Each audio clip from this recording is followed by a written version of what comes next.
Hello friends, তোমরা নিশ্চয়ই এতক্ষণে বুঝেই গিয়েছো যে আমি আজকে কি বানাতে চলেছি। সো আজ বানাতে চলেছি একটি ওয়েস্টকে কিভাবে সেটিকে রিইউজ করে একটি কিউট পিগি ব্যাংক বানানো যায়। আর চলো তোমাদের সঙ্গে সেই একদম সহজ পদ্ধতিটা এখন শেয়ার করছি। আমি তো এখানে নিয়ে নিয়েছি একটি ব্যান্ডেডের কৌটো, যেটা কিছুদিন পরেই রাস্তার এদিক সেদিক গড়াগড়ি খেত।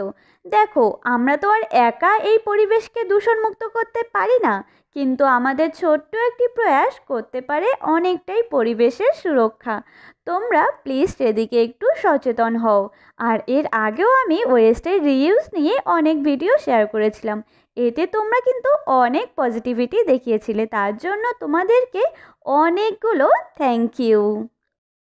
আর হ্যাঁ, তোমরা কিন্তু আমাকে এভাবেই কমেন্ট করে যেও নেক্সটে আর কি কি দেখতে চাও। আর তোমাদের অনেক রিকোয়েস্টের আমি ভিডিও অলরেডি বানিয়ে ফেলেছি, কিন্তু তোমাদের সঙ্গে আমি সেগুলো শেয়ারই করতে পারছি না। প্লিজ তোমরা আমাকে একটু সময় দাও, আমি সবগুলোই ধীরে ধীরে শেয়ার করে দেবো। কিন্তু ততক্ষণ অবধি তোমাদের কিন্তু আমার সঙ্গে অবশ্যই থাকতে হবে। আমি এখানে অ্যাক্রিলিক কালার করছিলাম, কিন্তু শুরুতেই আমি জল একটু বেশি নিয়ে ফেলেছিলাম, তাই এখানে ঠিকঠাক কালারগুলো বসছিল না। তোমরা করার সময় কিন্তু অবশ্যই একটু সাবধানে থাকবে আর জলটাকে কম ইউজ করবে। আমি এখানে একটি গাছ কালার করছি। তোমরা নিশ্চয়ই ভাবছো যে পান্ডা করব, তাহলে আমি কেন এরকম গাছ করছিলাম। আসলে পান্ডা তো সবসময় প্রায় বাসেই দেখা যায়, কিন্তু আমি ভাবলাম চলো আমি বানাবো, আর একটু তো ইউনিক হতেই হবে, তাই না? আমি কিন্তু এই জিনিসটি তৈরি করার সময় ভীষণ এনজয় করেছি, কারণ সব সময়ই নতুন কিছু বানানোর যে একটা আনন্দ, সেটা আমাকে খুবই আপ্লুত করে। আমার মতো তোমরা কারা নতুন জিনিস বানাতে খুব পছন্দ করো, অবশ্যই আমাকে কমেন্টে জানিও।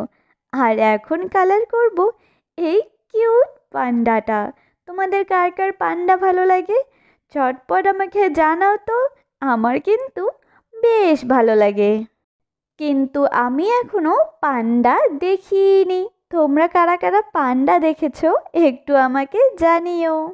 আচ্ছা, তোমরা কি কেউ আছো আমার মতো যে প্রত্যেকবার পিগি ব্যাংকে টাকা রাখে, কিন্তু সেগুলোকে কিছুদিন পরেই আবার বের করে খরচ করে ফেলে? কিন্তু আমি কিন্তু এবার ঠিক করে ফেলেছি যে আমি এখান থেকে কিচ্ছু বের করব না, আর উল্টে তোমাদের সঙ্গে আমি একদিন এটি শেয়ার করে দেখাবো যে আমি কত টাকা জমাতে পারি। আর যদি পিগি ব্যাংকে টাকা জমিয়েও থাকো, তাহলে হাইয়েস্ট কত টাকা অবধি তোমরা জমিয়েছিলে? আর এখানে পুরোটা কমপ্লিট করার পর আমার মনে হয়েছিল খুব ফাঁকা ফাঁকা লাগছে। এতগুলো ফুল আর বাটারফ্লাই থাকবে না তা কি কখনো হয়? শেষে পান্ডার চোখগুলো দেওয়ার পর আমি এটাকেও ঢেকে দিয়েছি একটি সুন্দর রশি দিয়ে। আর এটা কিন্তু একটি শোপিস হিসেবেও বেশ সুন্দর করেই টেবিলেই রাখা যাবে, কেউ বুঝতেও পারবে না যে এটা আমার পিগি ব্যাংক। তোমরা বলো তো আমি এখানে টোটাল আজকে কত টাকা রাখলাম।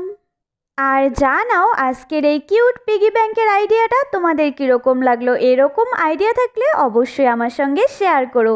ভিডিওটি ভালো লাগলে লাইক শেয়ার সাবস্ক্রাইব করে সঙ্গে থাকার অনুরোধ রইল। বাই।